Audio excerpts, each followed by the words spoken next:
দেখে বোঝার উপায় নেই এটি কোনো বাড়ির উঠান। পাশেই ছিল গোছানো ঘরবাড়ি আর মানুষের প্রাণ চাঞ্চল্য।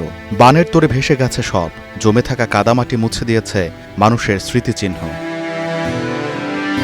পাকিস্তানের পাঞ্জাবের একটি গ্রামের বাসিন্দা গুলজার আলী ধ্বংসস্তূপে দাঁড়িয়েই শুরু করেছেন ঘুরে দাঁড়ানোর লড়াই। পাঞ্জাবের চেনাব নদীর পানি বেড়ে গেল কয়েকদিনের বন্যায় তার ঘরবাড়ি ভেসে গেছে, ফসল নষ্ট হয়েছে, মারা গেছে গবাদি পশু। স্মরণকালের ভয়াবহ বন্যায় গুলজারের মতো পরিণতি হয়েছে অসংখ্য মানুষের। আপনি বড়ি মুশকিল সে বাচ্চা বানতে পড়ায়। বহু কষ্টে শুধু পরিবার আর পশুগুলোকে বাঁচাতে পেরেছি। ঘর পুরোপুরি ধসে পড়েছে, ফসলও নষ্ট হয়ে গেছে, পরিবারকে অন্য জায়গায় রেখে আসতে হয়েছে। এখন আবার ভাঙা দেয়াল আর ঘর মেরামত করতে হবে। दोबारा मुड़ घर नु तमीर करने दी कद्दा ढह गया, मकान ढह गए। সরকারি হিসেবে এই বন্যায় ইতিমধ্যে ক্ষতিগ্রস্ত হয়েছেন ২০ লাখের বেশি মানুষ। প্লাবিত হয়েছে ২,০০০-এর বেশি গ্রাম, ৭,৬০,০০০ মানুষ এবং ৫ লাখের বেশি গবাদি পশুকে সরিয়ে নেওয়া হয়েছে নিরাপদ আশ্রয়ে। এক সপ্তাহেরও কম সময় মারা গেছেন অন্তত ৩৩ জন।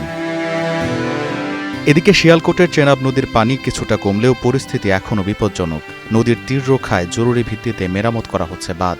চিকিৎসা সেবাও সহায়তা দিচ্ছে পাকিস্তান সেনাবাহিনী ও অন্যান্য সরকারি বেসরকারি সংস্থা।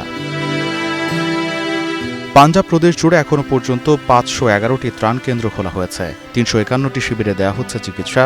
পশুদের জন্য আলাদা চিকিৎসা কেন্দ্র খোলা হয়েছে ৩ শতাধিক।